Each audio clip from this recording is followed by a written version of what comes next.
এখন কি হচ্ছে আমাদের এখানে?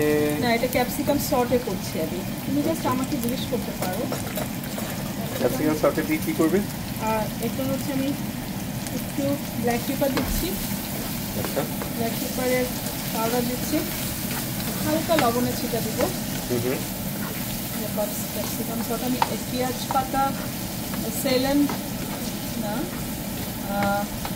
স্প্রিং অনিয়ন যেটাকে বলে এখানে, আর আমাদের দেশে বলে পেঁয়াজ পাতা, সেটা একটু অনেক সফট, এটা জাস্ট আমি দিয়ে 30 সেকেন্ড রাখবো। আর এইখানে এটা হচ্ছে আমার ফ্রাইড রাইসের লাস্ট মিক্সচার। হ্যাঁ, ভেজিটেবল, কারণ আমি একটা সিক মহিলাকে দিব, যাকে আমি ভেজিটেবল রিচ, মানে বেশি ভেজিটেবল, ওর জন্য কিন্তু আমি আগে ওই চিকেন ফ্রাইটা একটু দেখাও। ওটাতে নাও, এটা আমাকে বলে দিতে হচ্ছে, কিছু করার নাই, বুঝতে পারছো না। চিকেন ফ্রাইটা হ্যাঁ করেছি, কিন্তু ওটার সাথে আমি কোনো টাচ লাগেনি। ওদিক এত সাইডে নিচ্ছ কেন? এদিকে চলে আসো। You bring your camera to here. বলতে হচ্ছে, সবার সাথে না বলে কাজ করা যায় না, বুঝেছো হারুন? বলো, আমার এক হাতে তো করা যায় না, তোমার হেল্প নিচ্ছি, তোমাকে আমার বলতে হচ্ছে। সটেটা খুব সুন্দর লাগছে দেখতে। সাথে আবার স্প্রিং অনিয়নটা দিয়ে দিচ্ছি। হ্যাঁ, পড়ে গেল, সমস্যা নেই। স্প্রিং অনিয়নটা দিয়ে দিচ্ছি। কালোটা কিন্তু বোর্ডটা কালো, এটা ময়লা না কিন্তু।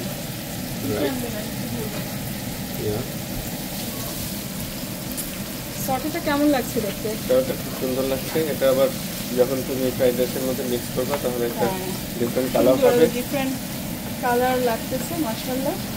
এবং এটা নন টাচ ভাবে করা হয়েছে, তো ওনাকে বলতে হবে। হ্যাঁ, ঠিক আছে, এটা নন টাচ। আলহামদুলিল্লাহ, এটা কি হয়ে গেছে সটেটা? আর 30 সেকেন্ড। আর এদিকে আমরা এখন তো তোমার এই 30 সেকেন্ডের মধ্যে এটা একদম আমার কি একটু নেড়ে দিতে হবে? ওকে, এখন কিসের মধ্যে এটা মিক্স হবে? আমার মনে হয় যে অয়েলটার মধ্যে সার্ভ করবে সেটাতেই মিক্স হবে। That is good idea. So যেটাকে গরম করা হয়েছে সেই অ্যামাউন্টটা আমার মনে হয় যে এখানে সবটা দিব না, এগুলো রাখো। সটেটা আমি মিক্স করে দিচ্ছি। ওকে, সো আমরা যেটা করতে পারি, হ্যাঁ ই করো, ব্যাস এটা আমি এখন মিক্সড করবো। হ্যাঁ, তুমি যে ফয়েলের ডিশে রাখো, ডিশটাই রাখো, এখানে রাখো। হ্যাঁ, একটু ফাস্ট করো। ডিশে আগে ফ্রাইড রাইসটা দিয়ে দাও। সটেটা বেশি হলে কিন্তু টেস্টটা চলে যাবে, আগের মতো লাগবে না। একটু বেশি বয়েল হলে please Harun bring here close to me. এটা তুমি একটু মিক্স করো, এখান থেকে নাও। মিক্স করছি।